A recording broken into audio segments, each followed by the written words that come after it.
सुप्रभात बच्चों, आज हम पढ़ेंगे पाठ 16 भिखारी। तो चलिए आइए पढ़ते हैं। दृश्य 1 देखते हैं पहले। अंधी प्रतिदिन मंदिर के दरवाजे पर जा खड़ी होती, दर्शन करने वाले बाहर निकलते तो वह अपना हाथ फैला देती और विनय पूर्वक कहती, बाबूजी अंधी पर दया करो। जो ये अंधी थी, ये मंदिर जाती थी और जैसे मंदिर से लोग जैसे निकलते हैं तो वहां पे हाथ फैला देती थी और कहती थी, बाबूजी दया करो, मतलब कि मुझे कुछ खाने के लिए दे दो या पैसे दे दो। मंदिर में आने वाले व्यक्ति श्रद्धालु और सहृदय होते थे, इसलिए भीख में उसे उसके गुजारे के अधिक मिल जाता था। लोग देते थे जिससे उसका गुजारा चल जाता था। वह दान देने वालों को दुआएं देती, शाम को मन ही मन ईश्वर को धन्यवाद देती और लाठी के सहारे अपनी झोपड़ी की ओर चल देती। अंधी थी पर झोपड़ी की ओर चल देती, उसे रास्ता मालूम हो गया था। झोपड़ी के नजदीक पहुंचने पर 10 वर्ष का एक बच्चा उछलता कूदता आता और उससे चिपक जाता। 10 वर्ष का बच्चा था जो उछलता कूदता आता था, उससे चिपक जाता था। बच्चा कौन है, कहां से आया है, इस बात से किसी का कोई परिचय नहीं था, कोई नहीं जानता था। 10 वर्ष हुए, पास पड़ोस वालों ने उस वृद्धा को अकेले ही देखा था। 10 वर्षों से, 10 सालों से वो उसको, अंधी को अकेले ही देख रहे थे। इससे इसके कुछ वर्षों बाद एक दिन शाम को उन्होंने देखा कि एक बच्चा उसकी गोद में रो रहा है। वह उसे चुप करने का प्रयत्न कर रही है, वो रो रहा है और उसे चुप करा दिया। साधारण घटना समझकर किसी ने इस ओर ध्यान नहीं दिया। धीरे धीरे वह बच्चा अंधी से हिल मिल गया। भाई बच्चा उसके पास रह रहा है, वह उसे अपनी जान से अधिक चाहती थी। अंधी बच्चे को अपने से अच्छा खिलाती और अच्छा पहनाती थी। तो ऐसे रहती थी, पर अपने बच्चे को अच्छा पहनाती थी, अच्छा खिलाती भी थी। अंधी ने अपनी झोपड़ी में एक हांडी गाड़ रखी थी, हांडी जिसमें पैसे वैसे रखते हैं। वह जो भी मांग कर लाती उसमें से आवश्यकता अनुसार प्रयोग करके बचे हुए पैसे उसमें डाल देती थी। मतलब जितना खर्चा होता ठीक है, और जो बचता उसमें डाल देती थी। फिर उसे एक बर्तन से कहते ढक देती थी। काशी में सेठ बनारसी दास बहुत प्रसिद्ध व्यक्ति थे, बहुत प्रसिद्ध व्यक्ति थे, फेमस थे। वह बड़े देशभक्त एवं धर्मात्मा थे। दिन के 12 बजे तक पूजा पाठ में संलग्न रहते थे। दिन के जो 12 बजे तक वो पूजा पाठ में लगे रहते थे। कर्ज लेने वालों तथा अपनी पूंजी धरोहर के रूप में उनके पास रखने वालों का वहां तांता लगा रहता था। लोग वहां पर अपनी चीजें रखवाने के लिए आते थे। धीरे धीरे करके अंधी की हांडी पूरी भर गई। अब धीरे धीरे क्या हुआ, बचत बचत करके थोड़ा थोड़ा उसकी जो हांडी है वो पूरी हो गई। वह उस हांडी को अपने आंचल में छिपाकर सेठ जी के पास धरोहर के रूप में रखवाने जा पहुंची कि चलो अब ये भी मैं अपने रखवा देती हूँ। सेठ जी ने पूछा, बुढ़िया क्या है? तो अंधी ने कहा, भीख मांग मांग कर मैंने अपने बच्चे के लिए 4 पैसे जमा किए थे। अपने पास इन्हें रखने से डरती हूँ, कृपया आप इन्हें अपने पास रख लो। भाई अपने पास रखने से डरती हूँ, अंधी हूँ, कोई ले लेगा, आप रख लो। सेठ जी ने मुनि मनी से कहा मुनि मंजी से कहा, इसका नाम जमा कर दो, इसका नाम लिखो और जमा कर लो। अब मुनीम ने उसका नाम पता पूछकर लिख लिया। बुढ़िया आशीर्वाद देती हुई चली गई कि चलो अब मेरा पैसा वो सेफ है। चलिए तीसरा पढ़ते हैं अध्याय। 2 वर्ष आराम से बीते, मतलब 2 साल अचानक से बीते, अच्छे अच्छे से बीते। अचानक एक दिन लड़के को ज्वर ने घेर लिया। आगे ज्वर मतलब बुखार। बुढ़िया ने उसका इलाज करवाया, परंतु इलाज के बावजूद लड़के की दशा बिगड़ती ही चली जा रही थी, ठीक नहीं हो रहा था। उसके पास के सभी पैसे समाप्त हो गए थे। बुढ़िया गिरती पड़ती सेठ जी के पास गई और अपनी पूंजी में से 5-10 रुपए मांग बैठी। तो इसने कहा, ठीक है मेरी पूंजी तुम्हारे पास है, 5-10 रुपए दे दो। सेठ जी ने कठोर स्वर में कहा, कैसी पूंजी, मेरे पास तुम्हारा कुछ नहीं है। अब वो बोली, अभी 2 वर्ष पहले मैंने, मतलब कि 2 साल पहले मैंने आपके पास जमा करवाई थी वो हांडी। तो सेठ जी ने मुनीम को आंख से पूर्वक इशारा करके कहा, मुनीम जी जरा देखना, इसके नाम से कोई पूंजी है? पहले इशारा कर दिया कि मना करना है आंखों से। ठीक है, जैसे कि आप देख रहे हैं, ठीक है, आंखों से इशारा हो रहा है। बुढ़िया को आशा बंधी कि शायद अब मिल जाएगा, भाई मुनीम जी ने नाम वाम लिखा था।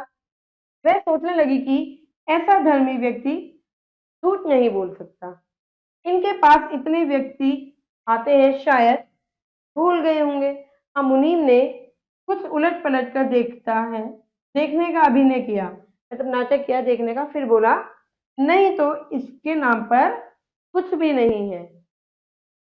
बुढ़िया वहीं बैठी रही, रो रो कर दुहाई थी, धर्म के नाम कुछ दान भी देने की विनती की। सेठ जी ने डांटते हुए कहा, जाती है या नौकर को बुलाऊं? अब बुढ़िया लाठी टेक कर खड़ी हो गई, लाठी टेकी और खड़ी हो गई, और सेठ जी की तरफ देखती हुई बोली, ईश्वर तुम्हें बहुत दे। यह आशीर्वाद न होकर एक दुखी आत्मा का श्राप था। आशीर्वाद ही तो दुखी मन से दे रही थी। उचित दवा दारू के अभाव में बच्चे की दशा दिन प्रतिदिन बिगड़ती जा रही थी, क्योंकि उसे दवाइयां नहीं मिल रही थी अच्छी। सेठ जी पर उसे रह रहकर क्रोध आता था, बहुत गुस्सा आता था। इतना बड़ा आदमी 2-4 रुपए दे देता, क्या चला जाता, क्या हो जाता। बच्चे का शरीर ज्वर के कारण तप रहा था, बुखार बहुत तेज था, और अंधी का कलेजा भी जल रहा था। वह बच्चे को गोदी में उठाकर सेठ जी की कोठी के बाहर जा बैठी। उसने उठाया, अब कोई और चारा तो नहीं था, तो सेठ जी की कोठी के बाहर बैठ गई। अब सेठ जी के नौकर ने उसे भगाना चाहा, नौकर सभी प्रयत्न करके हार गया, सारे प्रयत्न कर दिया कि चली जा, पर वो नहीं गई। पर अंधी टस से मस नहीं हुई। अंधे अंधी बच्चे को लेकर कहाँ बैठी।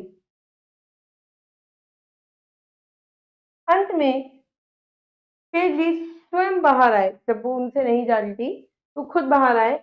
बच्चे को देखकर उन्हें बहुत आश्चर्य हुआ, उसकी शक्ल उनके पुत्र मोहन से बहुत मिलती जुलती थी। 7 वर्ष पहले वह एक मेले में खो गया था। 7 वर्ष पहले जब था छोटा सा, वो एक मेले में गए थे, तो मेले में वो खो गया था। उन्हें याद हो आया कि मोहन की जांघ पर एक लाल रंग का निशान, उन्हें याद आया, जैसे बर्थ मार्क होता है ना, सबके पास होता है बर्थ मार्क, जिससे पता लग जाता है हमारा बच्चा है। तो लाल रंग का निशान था। उन्होंने झट से अंधी के बच्चे को पांव देखा, वहां पर चिन्ह अवश्य था, मतलब जरूर वहां पे था वो चिन्ह, किंतु पहले से कुछ बड़ा था, क्योंकि बच्चा भी बड़ा हो चुका था। उन्हें विश्वास हो गया कि बच्चा उन्हीं का है। उन्होंने उसे छीनकर कलेजे से लगा लिया, और बच्चे का शरीर ज्वर से तप रहा था। नौकर को उन्होंने डांट कर नौकर को उन्होंने डॉक्टर को लाने भेजा कि बच्चा बहुत बीमार है, बहुत ज्यादा तेज बुखार है, डॉक्टर को लाओ, और स्वयं मकान के अंदर चल दिया। अंधी खड़ी होकर चिल्लाने लगी, मेरे रुपए तो हजम कर लिए, अब मेरे बच्चे को न ले जाओ। चिल्लाने लगी कि बच्चे रुपए तो तुमने ले लिए। अब सेठ जी चिंतित होकर बोले, यह एक मेरा यह इकलौता बच्चा है, 7 वर्ष पूर्व खो गया था, अब मिला है, अब इसे न जाने दूंगा। लाख प्रयत्न करके इसके प्राण बचाऊंगा, कुछ भी करूंगा पर मैं इसके प्राण बचाऊंगा। अंधी ठहाका लगाकर हंस पड़ी और बोली, आज तुम्हारा बच्चा है, इसलिए प्राण बचाओगे? मैंने इसे खून पसीना करके पाला है, मतलब मैंने पाला है इतने वर्षों से, इसे अपने हाथ से नहीं जाने दूंगी। उसने कहा, मैं नहीं जाने दूंगी इसे अपने हाथ से। यह कहकर अंधी जोर जोर से रोने लगी। वह बार बार विनती कर रही थी कि उसका बच्चा उसे लौटा दिया जाए, किंतु सभी व्यर्थ रहा, सब बेकार रहा। वो बार बार रोई जा रही थी, सेठ जी के पैर पड़ रही थी, सब कुछ कर रही थी कि उसे उसका बच्चा लौटा दे। अंत में अंधी विवश होकर अपनी झोपड़ी की ओर चल दी। ठीक है, नहीं हो रहा था तो वो अपनी झोपड़ी की तरफ चल दी। दूसरे दिन ईश्वर की कृपा या दवा के असर से बच्चे का ज्वर उतर गया। ईश्वर की कृपा से बच्चे का जो ज्वर था, जो बुखार था, वो उतर गया। बच्चे ने माँ को याद किया। सेठानी को देखकर बच्चे ने मुंह फेर लिया, क्योंकि उसे जानता नहीं था। अपनी अंधी बूढ़ी माँ को पास में पाकर बच्चे का ज्वर फिर से चढ़ने लगा। भाई इधर उधर मांग नहीं मिली, तो और चढ़ने लगा उसे बुखार। डॉक्टर ने जवाब दे दिया कि अब कुछ नहीं हो सकता। सेठ जी गाड़ी लेकर अंधी को लाने पहुंचे। अब वो विवश हो गए उसके पिताजी। सेठ जी जल्दी से गाड़ी ली और अंधी के वहां पहुंच गए। झोपड़ी बिना द्वार की थी, मतलब कि गेट नहीं था।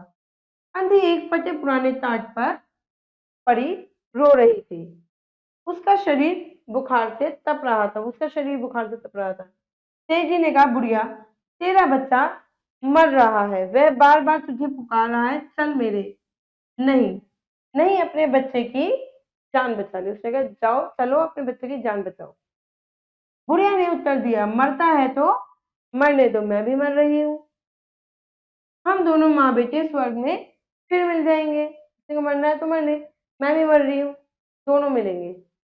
सेठ जी रोकर उसके पैरों में गिर पड़े और बोले, ममता की लाज रख लो, आखिर तुम भी उसकी माँ हो।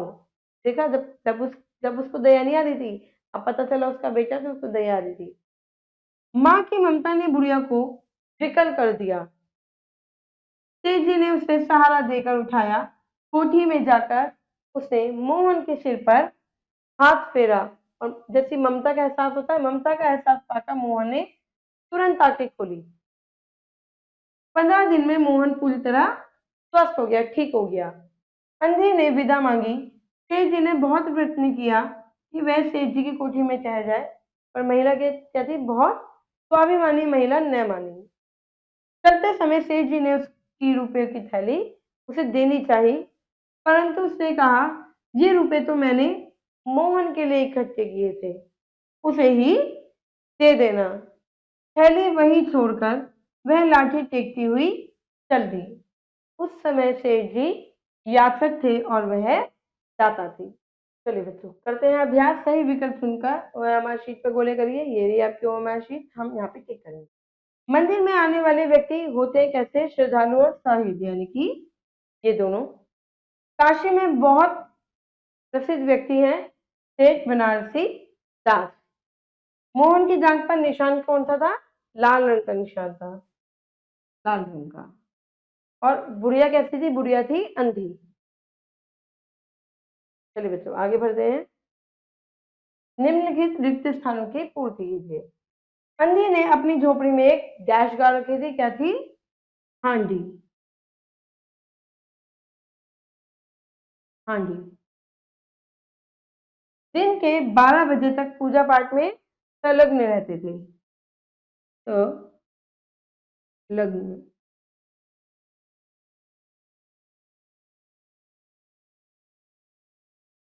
बच्चे का शरीर डैश के कारण तब रहा था, बुखार यानी कि ज्वर। उस समय सेठ जी क्या थे, याचक थे, याचक थे, और वह क्या थी, दाता थी। चलिए बच्चों, आगे बढ़ते हैं। सही कथन पर सही या गलत कथन पर क्रॉस का निशान बनाओ। मंदिर में आने वाले व्यक्ति सहृदय श्रद्धालु होते हैं, बिल्कुल सही है, ठीक करेंगे। बच्चे का शरीर बच्चे के शरीर के साथ साथ अंधी का कलेजा भी जल रहा था, सही है बिल्कुल।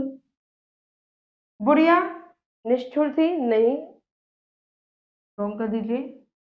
माँ की ममता ने बुढ़िया को विकल कर दिया था, वो सही बात है, इसलिए वो सेठ जी के साथ चली भी गई थी।